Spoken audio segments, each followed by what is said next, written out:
હર હર મહાદેવ।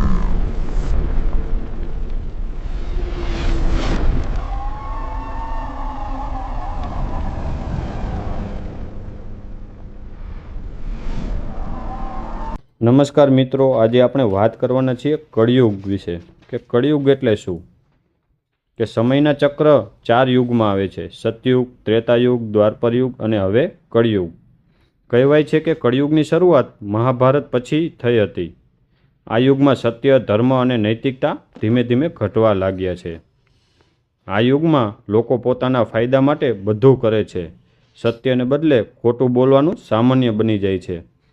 મિત્રતા પણ સ્વાર્થ માટે થાય છે અને સંબંધોમાંથી પ્રેમ ગાયબ થવા લાગે છે।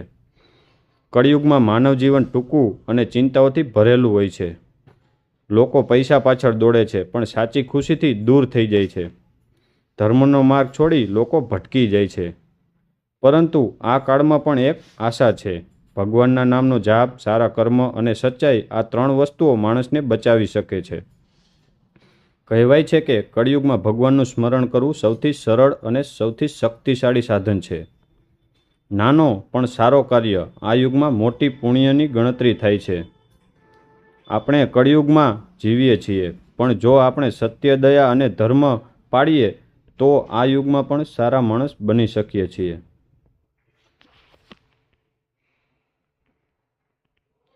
કળિયુગમાં લોકો બહારથી ખુશ દેખાય છે, પરંતુ અંદરથી ખાલીપણું અનુભવતા હોય છે। ટેકનોલોજી વધી રહી છે, પરંતુ માણસો વચ્ચેનો પ્રેમ ઓછો થઈ રહ્યો છે। માતા પિતા અને સંતાનો વચ્ચે સંબંધ પણ બદલાઈ રહ્યો છે। સન્માન અને સંસ્કાર ધીમે ધીમે ભૂલાઈ રહ્યા છે। સાચું અને ખોટું વચ્ચેનો ફરક સમજવો મુશ્કેલ બની ગયો છે।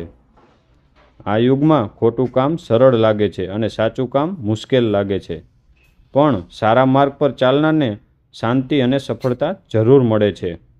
કળિયુગમાં પણ એક ખાસ વાત છે કે જો કોઈ માણસ દિલથી ભગવાનને યાદ કરે તો તેને તરત જ ફળ મળે છે। આ યુગ આપણને શીખવે છે કે પરિસ્થિતિ ભલે ખરાબ હોય, પણ આપણે સારા રહી શકીએ। દુનિયા બદલવી મુશ્કેલ છે, પણ પોતાને બદલવું સરળ છે। કળિયુગમાં સૌથી મોટું યજ્ઞ શું છે?